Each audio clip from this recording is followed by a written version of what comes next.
Hello.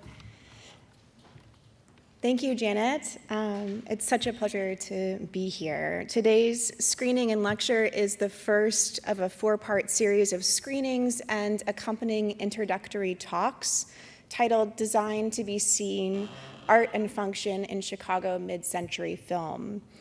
All of the films in these programs are from the collections of the Chicago Film Archives.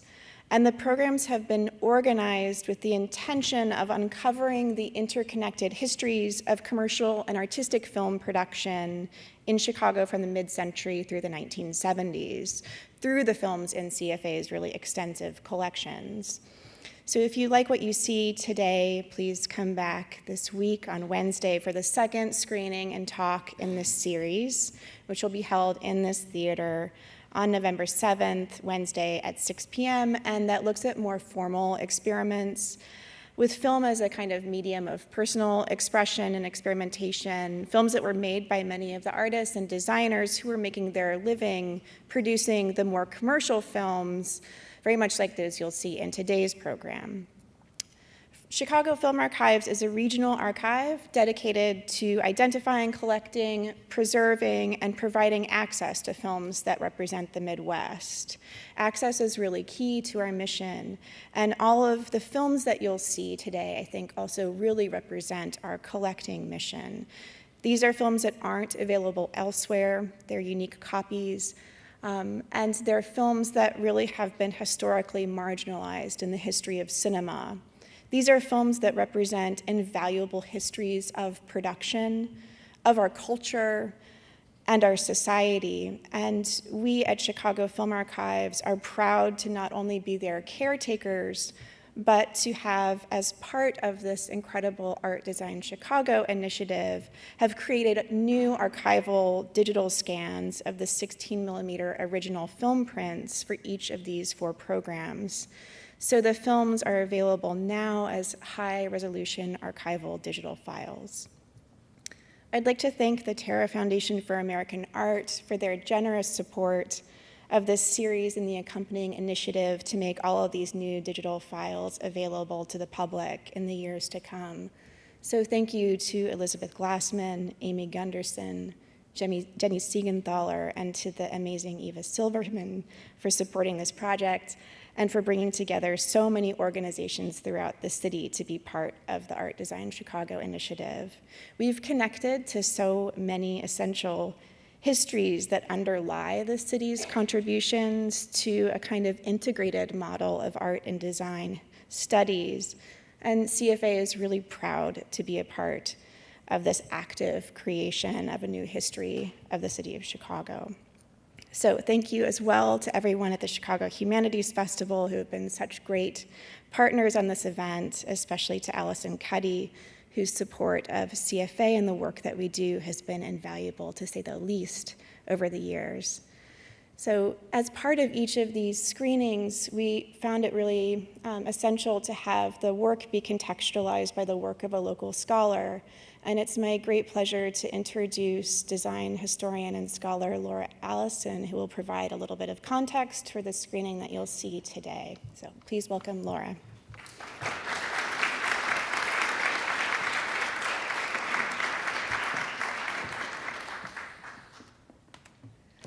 Hello. First, thank you very much, Michelle, for inviting me to introduce this wonderful set of commercial advertising films.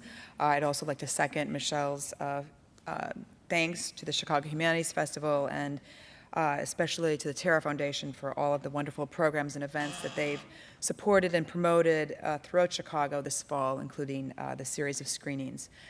So my plan this afternoon is to briefly introduce a few of the films that are in this program and discuss some of the relevant context related to the intersection of corporate culture and design in America and in Chicago, more specifically during the post-Second World War period. In the first film that you're going to see, sponsored by Republic Steel Company, the narrator focuses largely on the attributes of the material, stainless steel. It is resistant, strong, hygienic, ubiquitous, and has many applications from canning goods to building skyscrapers. The most interesting narrative embedded in the film, however, is a suggestion that the material extends beyond its own materiality through its linkage with the world of ideas. The narrator states, as you'll see in a moment, the steel industry grows and feeds on ideas. Stainless steel is a metal that encourages ideas because it can give them shape and substance in almost limitless variety. The notion that materiality could achieve form through the creative act of manifesting ideas was central to this advertising film. Oh, you have the first one on here, thank you. Here's a still from that film. In segments of this film, we see architects at work and the hand-drawn work of industrial designers, as we see in this still here, where we see a modified kind of streamlined open cargo truck with stainless steel looking, but probably chrome, application to the lower portion of the automobile. We see its shiny and reflective qualities really emphasized. As was the case with chroming detailing, stainless steel was suggested in the film to have aesthetic as well as functional potential. It could do, in the words of the narrator, the vital work or catch the eye. Designers play an important role within the film and were a key part of the film audience as they were identified as strategists for the materials employment in automobile design, architectural design, and as generalized inventors of new forms. They were the critical link during the post-war era between materials, producers, and the consuming public. The optimism of this film is matched in other films that will be screened today and was generally a widespread attitude during the immediate post-war period. There is an optimism surrounding materials, such as stainless steel and plastics, the merging and their applications, the merging of intellectual ideas with materials and manufacturing, and the resulting seemingly infinite horizon of new inventions and types of material goods for the enhancement and transformation of everyday life. The production of cutting-edge corporate graphics, advertising, packaging, and corporate film all were on the rise from roughly the late 1930s onwards.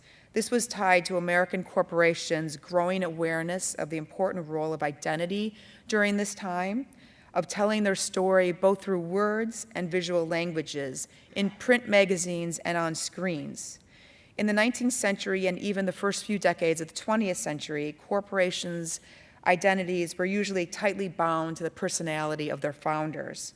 As corporations became increasingly complex organizations closer to the middle part of the century, with various divisions and specializations within them, the corporate identity needed to be unified so that the public could relate to it as a singular entity.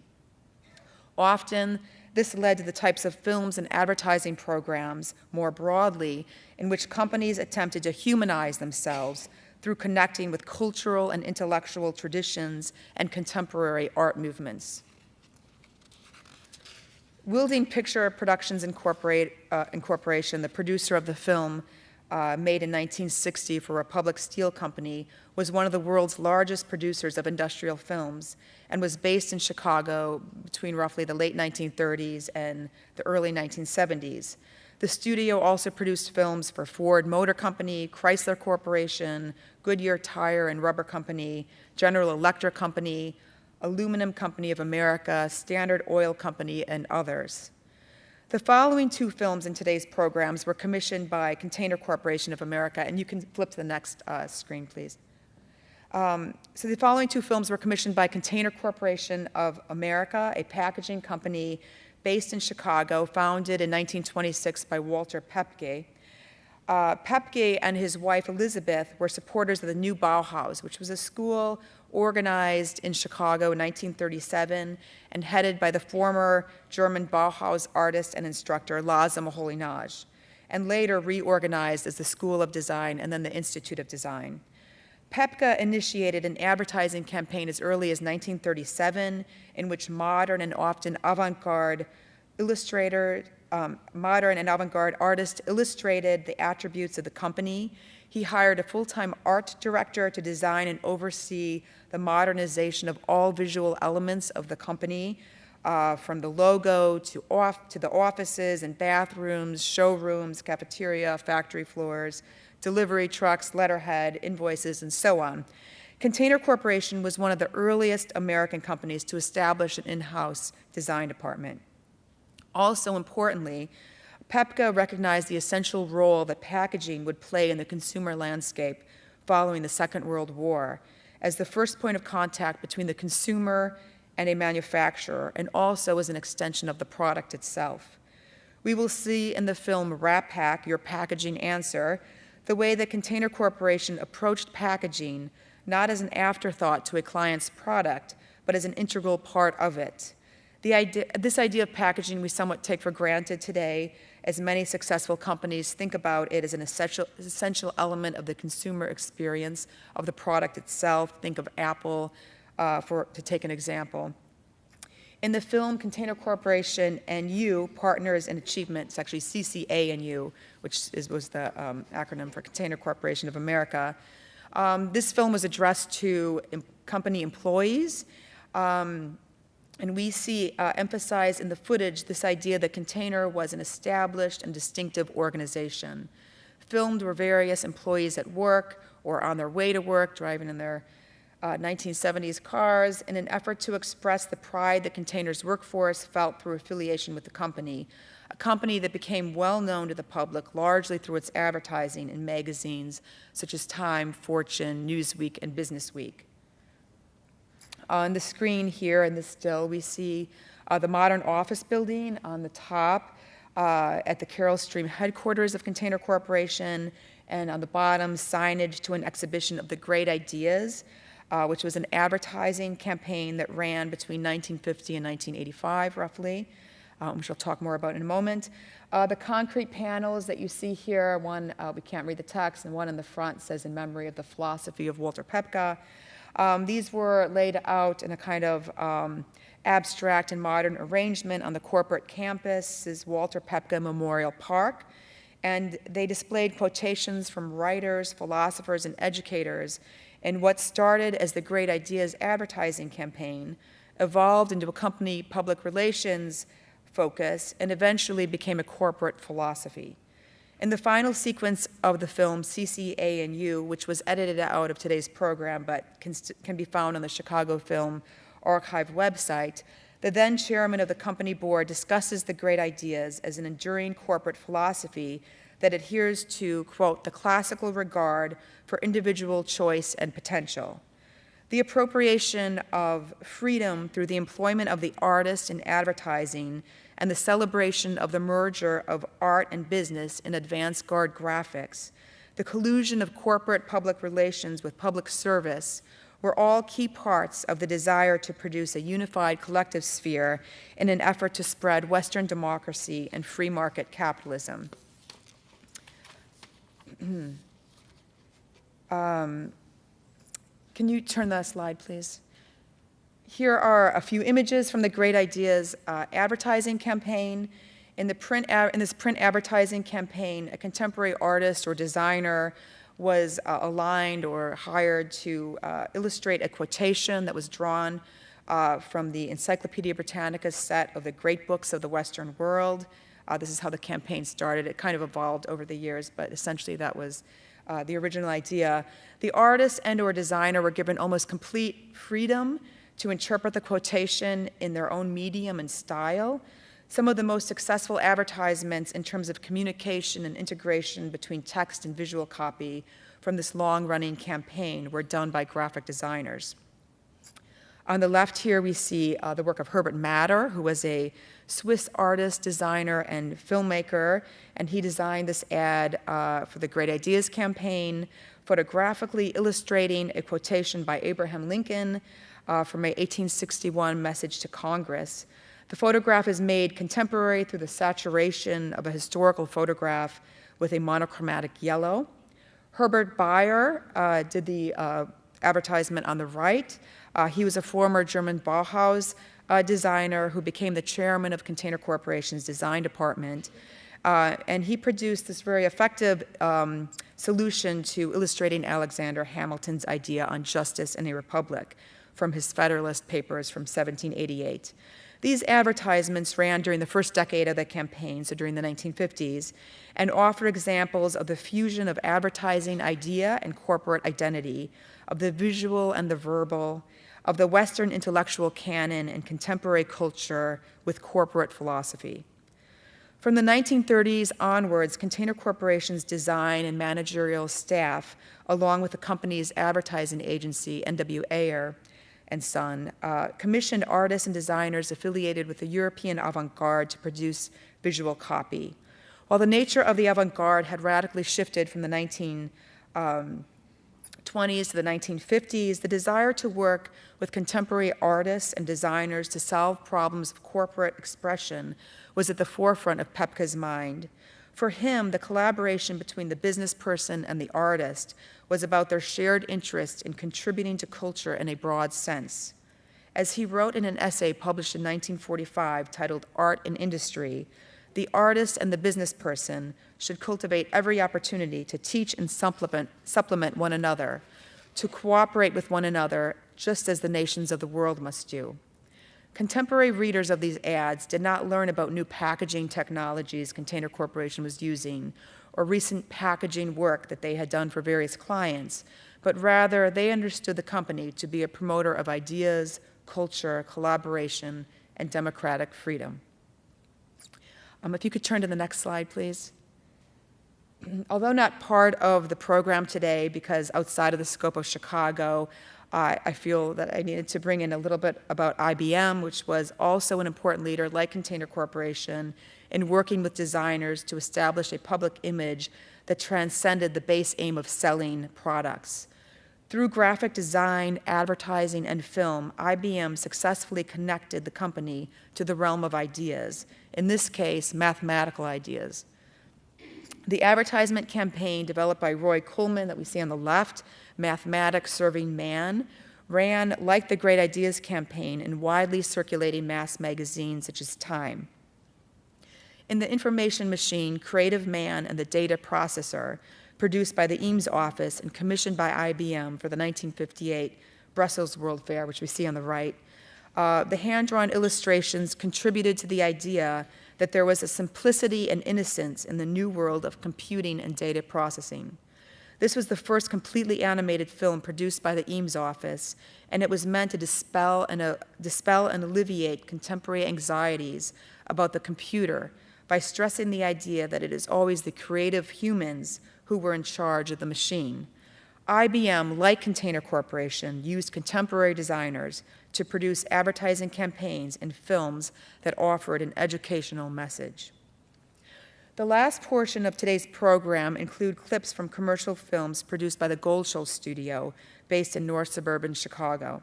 Champion Papers Incorporated, Imagination 11, Kimberly-Clark Corporation's Texoprint, and Life Magazine, Mag, all made between 1959 and 1967.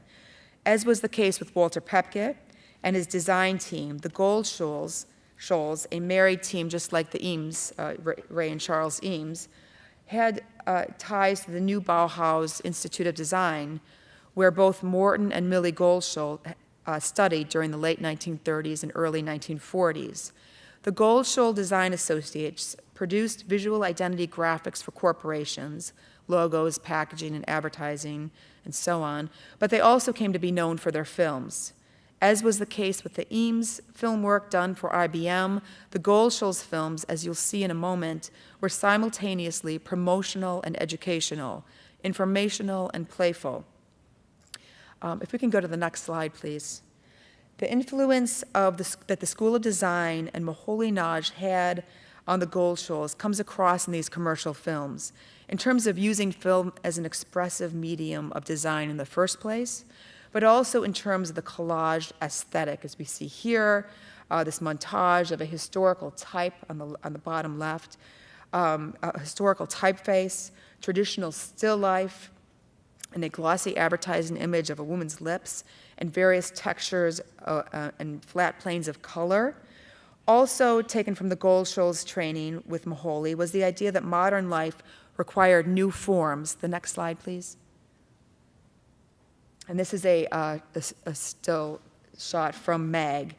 in which we see this kind of evolution of the subject, who through the education that she gains from reading Life magazine, learns to accept modern design, as we kind of see in the chair that she's sitting in.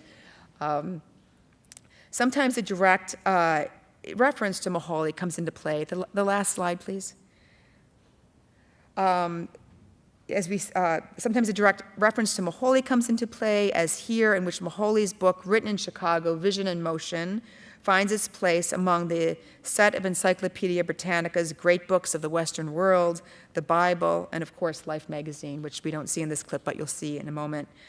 Moholy argued in this book that the artist or designer must not turn away from contemporary life and its institutions, but rather, quote, search the new dimensions of the industrial society and translate the new findings into emotional orientation, end quote.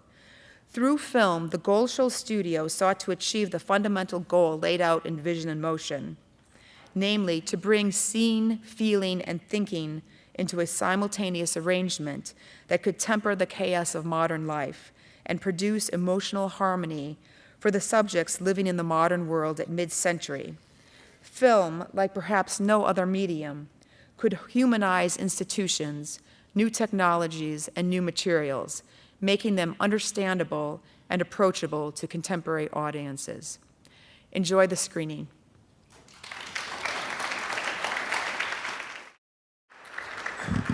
Thank you all so much for coming. I really hope you enjoyed the screening. And for more information about the next 3 programs that we'll be presenting, you can visit Chicago Film Archives' website, which is chicagofilmarchives.org, or go to the programs page of the Art Design Chicago website. We're out of time for a formal question and answer, but myself, as well as my colleagues from CFA and design scholar Laura Allison, introduced the program. We'll be outside, happy to talk to you about your reactions and questions. So thank you again for coming.